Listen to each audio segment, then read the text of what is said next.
Tuesday mornings in my house are routine. Coffee, news, Rex's backyard patrol, and pretending I'm going to clean out the garage. Rex, my golden retriever, takes his duty seriously. Every morning, he trots out with a head full of purpose like he's off to inspect the property for squirrels, rogue leaves, and his ongoing turf war with the neighbor's chihuahua. But that morning was off. Rex came back after maybe 10 minutes. Normally, he does a full circuit, sniffs the fence line, yells at the wind, maybe eats something questionable. But this time, he beelined back to the kitchen, tail wagging but with this odd energy, like he was waiting for me to notice something. That's when I saw it, tucked under his collar, peeking out from the folds like a guilty secret. A note. I assumed it was a prank. Maybe the neighborhood kids got creative? But when I unfolded the paper, my stomach did a little backflip. Get out now. They're watching you. A friend. I laughed, like a loud, awkward laugh you give when you're trying to convince yourself something isn't weird. Because really, what kind of Netflix thriller nonsense was this? My dog being used for covert messages? Rex just stared at me like he was waiting for his treat. But the note, it wasn't silly. The handwriting was precise, slanted, the kind of penmanship you don't see anymore, like someone still writes letters with a fountain pen. And the paper was damp on the edges, like it had been outside for a while. Still, I assumed it was a dumb prank. Maybe Tyler again. He once spent a month hiding potatoes in my house. This felt like him. Or at least, I wanted it to be. I shoved the note in the junk drawer, gave Rex a cookie, and went on with my day. Ignored the way he kept looking toward the backyard like he expected something to come back over the fence. That night, I noticed he wouldn't go near the back door. I opened it. He whimpered, like actual whimpering. And this is a dog who once barked at a possum until it had a mental breakdown. He just stared into the dark yard, growled once, and backed away, like he knew something I didn't. I went out, just a few steps. Nothing strange. Fence was intact. Wind was normal. Trash bins upright. But when I turned around, Rex had shut the door behind me. I wish I was joking. He stood there, tail down, looking through the glass like, I warned you, idiot. I laughed again, nervous this time, and I didn't sleep much that night. The next morning started with a bang. Literally. Rex knocked over my coffee mug when he leapt onto the couch, something he's never done unless there's food involved or a thunderstorm, and it was neither. He just sat there, ears perked, staring through the blinds like a dog-shaped surveillance camera. I followed his gaze out to the backyard. Nothing. Just trees, the fence, the grass. Quiet. Still. So I opened the back door. And Rex growled. Now, I've known this dog since he was a potato-sized furball who got scared by the sound of his own fart. He's all smiles and belly rubs. He growled once at a vacuum and then apologized by licking it. But this growl was primal. Like something in him remembered wolves. He wouldn't go out, so I went out instead. Big mistake. The gate was wide open. It's the kind with a latch that takes some effort. You have to lift and slide it at the same time. It's been rusty since I moved in. I hadn't opened it in over a week. My brain started doing gymnastics. Maybe the wind? Maybe a delivery guy forgot to close it? Then I noticed something missing. Rex's collar. Gone. Now Rex does not lose collars. He has 5. He wears them like fashion statements. I could have sworn I put it on him that morning. I ran back inside, checked the hallway hooks, under the couch, even the laundry basket. Nothing. I looked at Rex. He was still on the couch, looking at me like, told you not to go out there. So now I've got a missing collar, a mysteriously open gate, and a dog acting like we live next to Mordor. Still unsure what to think, I went to the pet store and got him a brand new collar. A cool teal one with a built-in GPS tag. As I tried to buckle it on him, he leaned away. I swear to you, he was giving me side eye. That night, things escalated. I was brushing my teeth when I heard it. A whistle. Not a bird. Not wind. A deliberate, human whistle. Just one sharp weep from the backyard. I froze, toothbrush still in my mouth. Rex stood up in the hallway, hackles raised. I turned off the bathroom light and peeked through the back window. I saw nothing. Pitch black. But Rex wouldn't leave the hallway. He just sat there, facing the back door, like a soldier on guard duty. I'd never seen him so still. I left all the lights on that night, slept with the bedroom door open. Rex didn't come up to bed, he stayed by the door. When I got up at 3 a.m. to check on him, I found him sleeping lightly with his head resting on one of my old boots, his new collar looped through the laces. That's when I noticed something tucked under the strap. Another note, folded 3 times. I didn't open it yet. I wanted to pretend I hadn't seen it.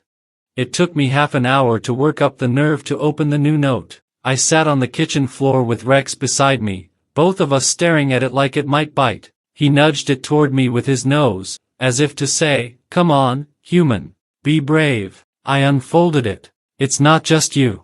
The whole block. Get out by Sunday. Don't trust anyone in uniform. A friend." The handwriting matched the first note. Sharp slant, like someone wrote fast but meant every word. I laughed again, but it came out wrong.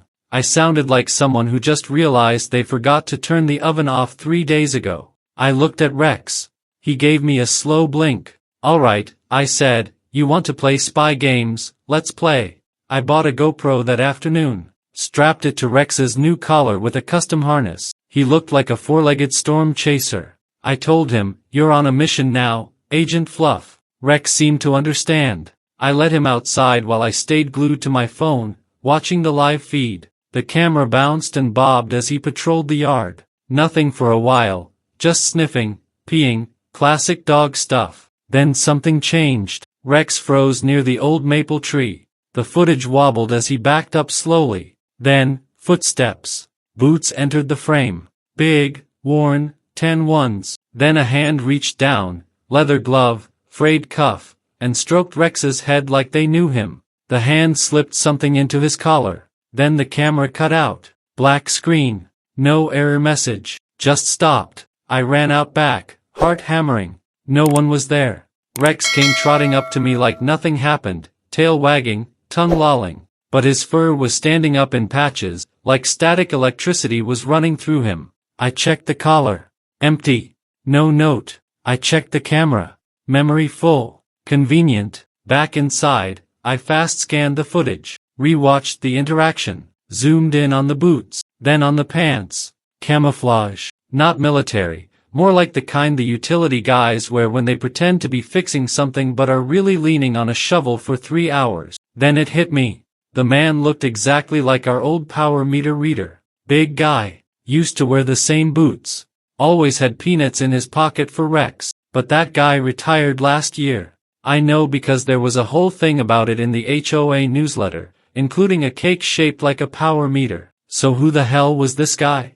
And how did Rex know not to freak out? I turned to my dog. "Buddy, are you in on this?" He yawned. I checked the junk drawer again. First note still there. Still damp. Still terrifying. I didn't want to panic. Maybe someone was filming a prank show. Maybe my cousin was actually going full CIA this time. Then my phone buzzed. It was a text. Unknown number. No contact photo. Don't go to the block meeting on Thursday. My blood ran cold, because that meeting hadn't been publicly announced yet. By Thursday morning, I was running on 3 hours of sleep, too much coffee, and the creeping sensation that my dog knew something I didn't. I skipped the block meeting.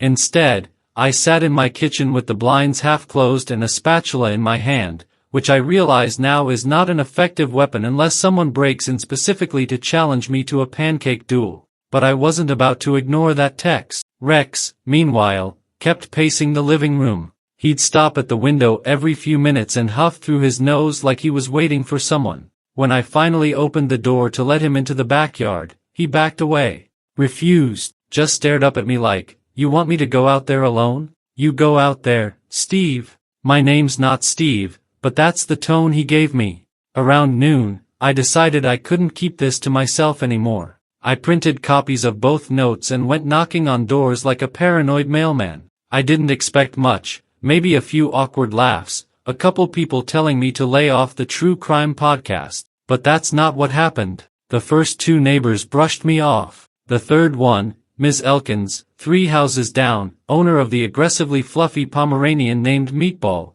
froze when she saw the note. Her eyes went wide like dinner plates. Then she said, "Oh God, I thought it was a threat." She pulled out a Ziploc bag from her junk drawer. Inside was a similar note, smeared with what looked like wet cat food. Her cat, Beans, had brought it in on his tail. Weirdly specific, right? So now we're 3 people in, 2 dogs, 1 cat. I kept going. By sundown, 7 households had reported receiving some version of the message. One guy found his tape to his garden gnome. Another said it was stuck to the inside of his recycling bin. The weirdest? A woman named Sandra who found hers stuffed into her mailbox inside a Kinder Egg, like some kind of covert chocolate spy drop. We formed a group chat, named it Exit Plan Evergreen Tree Door, because dark humor is better than actual panic. Theories flew fast. Government testing? Cult? Extremely organized teenagers? But then someone said something that stopped the group cold. Has anyone actually seen the HOA president lately? Our HOA president, Clark Dunning, king of passive-aggressive newsletter rants and enforcer of lawn color uniformity, hadn't been at the last 2 meetings. Normally he'd be citing paragraph 12C about trash bins being 2 inches too close to the curb. Then Mr. Tran posted a photo he'd taken the day before. A man in camo pants, gloves, and a badgeless navy jacket standing near the transformer box at the end of our street. Rex saw the photo over my shoulder and growled. A deep one. From his belly. That night, I found a small blinking black box half buried near my fence post. Rex dug it up and peed on it like a boss. We weren't crazy. Something was going on. And Rex wasn't just a good boy anymore. He was the only one we trusted. Saturday started with pancakes and paranoia. I'd barely flipped the first flapjack when Rex darted to the window with a growl that rumbled through the floorboard. His hackles stood like he was channeling the spirit of every guard dog that ever lived. 3 men stood at my front door. Matching navy jackets. Clipboard. No badges. No ID. Just those polite, vague government vibe expressions, like mall cops pretending to be FBI agents. Rex positioned himself in front of me, ready to fight the Cold War solo. I opened the door 2 inches. Mr. Carlson? The one in the middle asked. Depends, I replied. You from the Girl Scouts? Routine compliance check. Just need to inspect your yard for line clearance. We've had some incidents with, unauthorized landscaping. Behind him, the guy on the right definitely had a taser bulge under his coat. The guy on the left kept glancing toward my roof like it owed him money. I said, who are you with again? Local grid coordination. The middle one said too fast. Rex growled again, louder.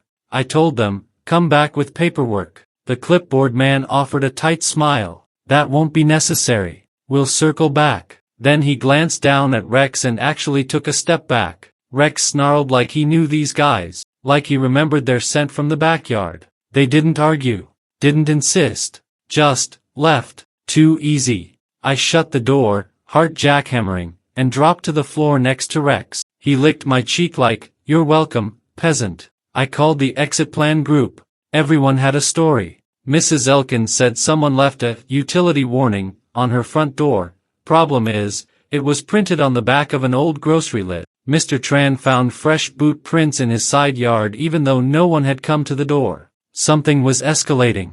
That afternoon, I did something I hadn't done since college finals week. I packed a go bag. Just the essentials, snacks, cash, chargers, dog food, passport, and a list of places in the country where I could disappear without needing a P.O. box. I put the map on the floor. All right, Rex, I said. Choose our exile. He sniffed, snorted, and dropped a paw right on a little mountain town in Colorado. Somewhere with fewer fences and more trees. I booked a rental. At 3:14 a.m., we left. I didn't tell anyone, not even the group chat. Figured if someone was watching, better to ghost clean.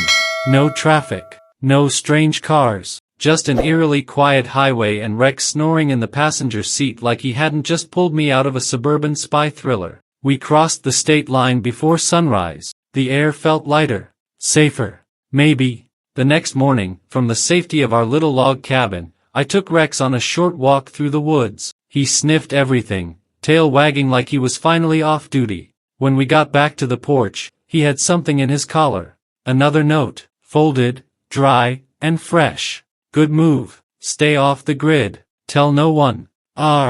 Rex looked up at me. And winked. Life in exile is surprisingly peaceful when your roommate is a golden retriever with trust issues and possible espionage connection. Our little rental cabin sits on the edge of a pine forest, overlooking a lake so still it looks like it's holding its breath. The only neighbors are squirrels, the occasional moose, and a woman named Ruth who sells jam from a table she's nailed into a tree stump. No uniforms, no clipboards, just quiet, at least on the surface. We've been here 3 weeks. Rex has adjusted well. He now patrols the perimeter daily like a security guard who just happens to also love belly rubs and cheese. He stopped growling at trees, mostly, but he still flinches every time he hears a whistle. As for me, I've traded HOA notices and powerline paranoia for chopping firewood and pretending I know how to start a generator. I deleted my social media, burned the notes, wiped my phone, and still, I sleep with the lights on, because I can't stop thinking about the last note, the one tucked in Rex's collar after our first hike, is still on my nightstand. It's crisp, smells faintly like pine and gasoline. The handwriting hasn't changed. Good move, stay off the grid, tell no one. It's the tell no one part that gets me. I didn't. Not really. I never responded in the group chat. When they messaged asking if I was safe, I ghosted. I hated doing it, but after those 3 fake inspectors showed up, trust became optional. Except for Rex. Rex knows everything. I swear he remembers the men, the notes, the buried device. I caught him last night just staring at the edge of the woods like he expected something to crawl out wearing boots and camo pants. Then again, he also stared at a rock for 15 minutes earlier today because it looked like a ham. I've started journaling everything. Not on my phone, on paper. Old school. If anything happens to me, I want someone to know what went down. Maybe Rex will publish it posthumously. But then, last night, things got weird again. At exactly 3:14 a.m., yes, again with that time, Rex started whining. I got up, groggy, half expecting to find a raccoon or an escaped goat, long story. But when I opened the front door, there was nothing. Except one thing. A package. No label. No return address. Wrapped in newspaper from 2 towns over. Inside? A photo. Rex. As a puppy. Sitting in front of a house I didn't recognize. Wearing a tiny red collar I've never seen. On the back of the photo, one line. He's always known. Rex was beside me now, tail gently thumping. I showed him the photo. He tilted his head. Then, I swear to God, he walked over to the fire pit and dropped the photo in. Watched it burn. No barking. No growling. Just quiet acceptance. Rex is more than a good boy. He's a damn legend. And whatever this is, we're in it together. What do you think Rex knew all along? Was he trained? Was someone watching us? Drop your wildest theory in the comments. I'm reading all of them.